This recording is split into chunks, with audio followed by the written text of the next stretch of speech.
She stood quietly at the gate, clutching her worn handbag, eyes filled with disbelief as the flight attendant waved her aside. Labeled as just a simple woman, no one knew she held the power to bring an empire crashing down.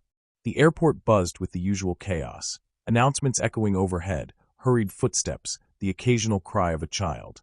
Among the crowd stood a woman in her late 50s, dressed simply in a faded floral dress and practical sandals.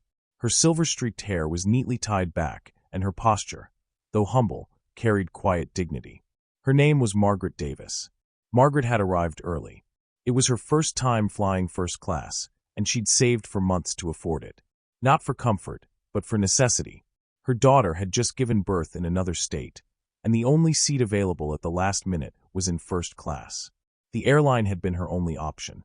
She clutched her boarding pass tightly as she stood near gate 12, watching others pass by.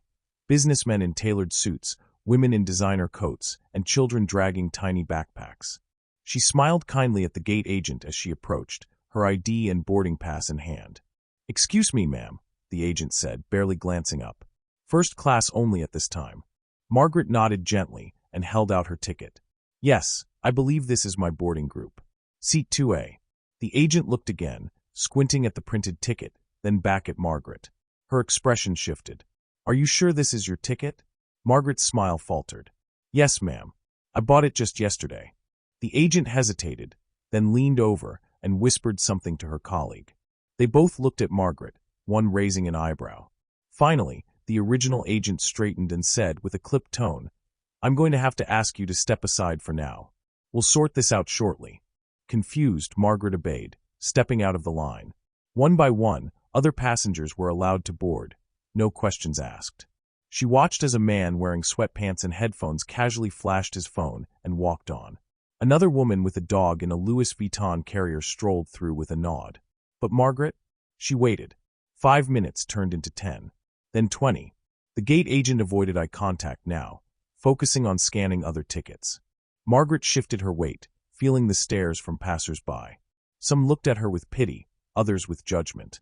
A woman nearby leaned to her husband and whispered, "She probably tried to sneak into first class. Doesn't exactly look the part." Margaret heard. She said nothing. Her cheeks burned, not from guilt, but from the sting of silent humiliation. Finally, with most passengers aboard, the agent waved her over again. "We've confirmed your seat," she said shortly. "You can go ahead now." No apology. No acknowledgement of the mistake. Just a cold nod and a gesture toward the gate. Margaret walked through with her head held high, though her heart ached. She didn't understand why she had been singled out. Was it her age? Her clothes? The fact that she didn't fit their image of what a first-class passenger should be. As she reached her seat, 2A, she saw curious glances from those already seated. A few clearly assumed she was lost. One man leaned over to a flight attendant and whispered, "I think someone from coach wandered up here." The flight attendant walked over, glanced at Margaret, then at her ticket, and without a word moved away. Margaret sat down, quietly placing her bag beneath the seat. She didn't make a fuss. She didn't cry or lash out. But something inside her shifted. The flight went smoothly, but the sting of what happened at gate 12 didn't fade. And Margaret, though quiet, wasn't someone who let injustice go unchecked, especially when it was part of a pattern she'd seen her whole life. People judging worth by appearance, underestimating others based on what they think they know. What they didn't know was that Margaret Davis wasn't just a simple woman. She was the CEO of a private equity firm, one that quietly held influence over dozens of major companies. And the airline she flew with that day? It was one of them. As the wheels touched down at her destination, she opened her phone and typed a short email to her assistant. Subject: urgent follow-up. Please schedule a board meeting with our airline division this week. I want full reports on staff conduct, training procedures, and customer service complaints. We'll be making some immediate changes. Also, pull all footage and audio from gate 12. MD. She hit send, leaned back, and smiled. Sometimes power doesn't roar. Sometimes it waits, quietly, patiently, until the moment to strike is just right. The meeting room on the 28th floor of the Lexington Tower had never been this quiet. 12 executives sat stiffly around the long mahogany table, their screens dark, their coffee untouched. They'd all seen the email that arrived at 6:14 a.m. sharp. Board meeting. Mandatory attendance. CEO present. No delays. It had been over a year since Margaret Davis personally called a meeting. Normally, her schedule was managed by 3 layers of assistants, and her presence was more symbolic than operational. But today was different. When she stepped into the room, there was no preamble, no small talk. Dressed in a crisp gray suit with a tablet in hand, she walked straight to the head of the table and took her seat. "I had a flight with Northern Skies Airlines 2 days ago," she began, her voice steady but cold. "Gate 12. First class. I was denied boarding. Delayed. Questioned. Dismissed. Disrespected. No one dared to speak. Some exchanged nervous glances. They knew Northern Skies was one of the companies under the firm's management portfolio. Technically independent, but practically controlled. Margaret continued. This wasn't an isolated mistake. It was systemic.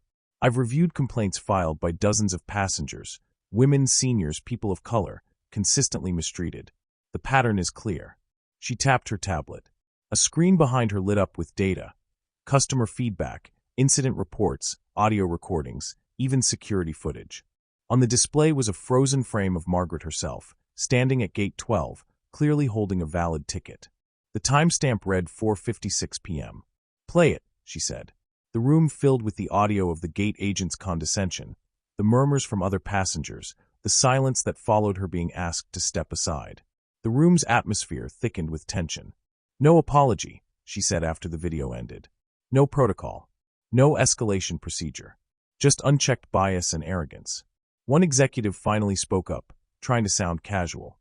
"Margaret, this is unfortunate, but it's not a board-level issue. We can pass it down to HR or—" Margaret turned to him sharply. "Not a board-level issue. This is about culture. About what kind of company we're running. This is exactly a board-level issue." He sat back, silent. Margaret stood and walked to the screen. "I've already instructed our legal team to draft a restructuring order. The head of customer experience is being dismissed immediately. The gate agents involved have been suspended pending review. But more importantly," she swiped to another slide, an internal memo titled, Corporate Integrity Initiative, Phase 1. "We're instituting a new program across all our subsidiaries. Mandatory bias training. Monthly performance reviews based on customer respect metrics. And we're forming a task force of external auditors to investigate behavior at ground-level operations." She paused, letting the weight of her words sink in. "And Northern Skies has 30 days to comply, or we divest." The room erupted in whispers. 30 days. That kind of overhaul was unheard of in such a short time. But none of them dared challenge her. Because they knew, when Margaret made a decision, it was final. After the meeting adjourned, one of the younger analysts caught up with her in the hallway. "Excuse me, Ms. Davis," he said, nervous. "I just wanted to say thank you. My mom went through something similar last year on another airline." No one believed her. Margaret's expression softened for the first time that day. "I believe her," she said. "And we're going to make sure she's never treated that way again." That night, Margaret sat by her hotel window, watching the city lights flicker in the distance. Her phone buzzed with updates, press statements being drafted, HR teams mobilizing, training modules being built. She sipped her tea slowly, feeling the storm she had unleashed start to ripple outward. This wasn't just about her. It was about the invisible lines people drew every day, deciding who looked wealthy enough, who fit in certain spaces, who deserved dignity. She had been underestimated before, as a young woman in finance, as a mother juggling spreadsheets and school plays. And now, as an older woman who didn't wear designer heels or travel with assistants, she'd been underestimated again. But that was their mistake. The quiet ones. The simple ones. The ones who don't speak until they must. Those are the ones you should never overlook. Margaret picked up her phone and opened her email. One more message to send before bed. Subject, a small thank you. To the gate agent at Northern Skies, Gate 12. Thank you for reminding me why I started this journey in the first place. MD. She hit send. The storm had only just begun. A week later, the story broke. CEO Margaret Davis exposes airline bias, launches company-wide integrity overhaul. The headline was everywhere, on news tickers, on LinkedIn feeds, and across every business magazine worth its subscription. While many industry insiders knew of Margaret, few outside of the corporate world had heard of her. Now the entire country was talking. On social media, the video clip of Margaret being held at Gate 12 had gone viral. The internet, as it often does, took sides. But this time, the majority rallied behind her. Stories began flooding in, grandmothers with travel horror tales, veterans treated like nuisances, young women of color told they were in the wrong line. A wave of public sympathy turned into a call for accountability. Northern Skies scrambled to save face. Apologies were issued. A new slogan was launched. Every seat deserves respect. But Margaret wasn't interested in slogans. She was interested in change. 2 weeks later, she boarded another Northern Skies flight. This time, her assistant had insisted on arranging everything, from baggage to check-in. But Margaret declined the extra help. She wanted to walk through the system as herself, not as the CEO, not as someone important, just as a woman with a ticket and a name. Gate 9 was quieter than Gate 12 had been. The staff was new, likely retrained or rotated after the incident. As Margaret approached the desk, a young man greeted her with a respectful nod and a warm smile. "Good afternoon, Ms. Davis. Welcome aboard. We're honored to have you." Margaret raised an eyebrow. "You know who I am?" He smiled nervously. "Yes, ma'am. We've all been briefed. But even if we didn't, we would still treat you with the respect every passenger deserves. That's our promise now." She studied him for a moment, then nodded. "I'm holding you to that." As she stepped into the aircraft, the first-class cabin looked identical. Same polished wood paneling, same plush seats. But there was a different energy this time. Flight attendants greeted every passenger with warmth, regardless of how they were dressed or how old they looked. There were no judgmental glances. No whispers. About an hour into the flight, a man from row 4 walked up to her seat. "Excuse me," he said, clearing his throat. "I just wanted to say thank you." Margaret looked up, surprised. "For what?" "I work for one of the vendors that services Northern Skies. I'm in maintenance. We've always known how bad the culture was up top. You did something most execs wouldn't. You listened." She gave him a genuine smile. "I'm glad someone noticed." Before he returned to his seat, he added, "It's different now. Not perfect, but better. People are paying attention." As the plane soared above the clouds, Margaret looked out the window. The sun was beginning to set, casting golden streaks across the sky. It was peaceful, but her mind wasn't resting. Change, real change, didn't happen overnight. But this was a start, a powerful start.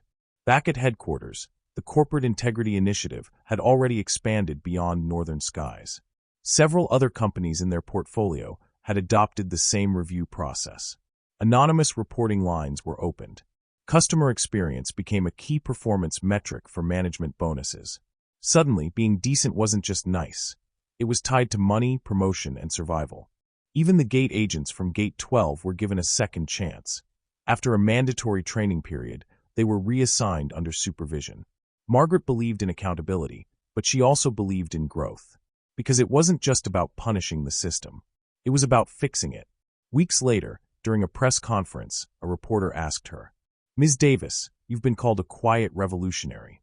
Do you think what happened to you at the gate needed to happen in order for all this change to come?" Margaret smiled thoughtfully before replying. "No one should have to be humiliated to inspire reform. But sometimes the right moment, underestimated and unnoticed, can ignite something powerful. I was judged for how I looked. But it reminded me of how many others face that judgment every day without any platform to fight back." She paused.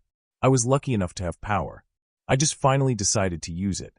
As the cameras clicked and flashed, Margaret stood firm, no longer a quiet presence in the background of boardrooms. She was a symbol now, a reminder that even the most unassuming figure might just be holding the strings to something far bigger than anyone realizes. That one moment of disrespect at Gate 12 didn't break her. It awakened her. And because of that, thousands of passengers, employees, and everyday people began to experience something they hadn't before in the corporate world: dignity. And all because a simple woman refused to stay silent. Sometimes, all it takes is one quiet voice to spark a storm of change. If this story moved you, share it with someone who's ever been underestimated. Let it be a reminder that dignity isn't a privilege, it's a right. Footprints stand up for respect. Speak out against bias. And never underestimate the power of the quiet ones. Share this story. Leave a comment if you believe change starts with courage. Tag someone who needs to hear this today.